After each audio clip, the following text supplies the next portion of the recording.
In this video, I'm going to show you how to change the car icon on Google Maps.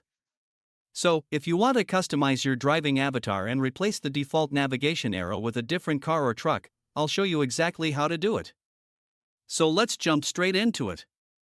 First, open the Google Maps app on your smartphone. Now tap on the search box and enter any destination you want. After that, tap on Directions.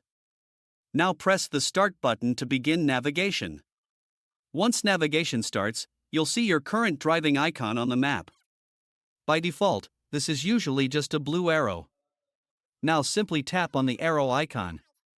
A menu will appear called Choose Driving Avatar. From here, you can select different cars, trucks, and other vehicle icons. You can also customize the color of the vehicle by selecting different color options. Once you're happy with your new avatar, tap Done. And that's it. Your new car icon will now appear while using Google Maps navigation. If this video helped you out, make sure to leave a like and subscribe to the channel for more Discord tutorials and Windows fixes.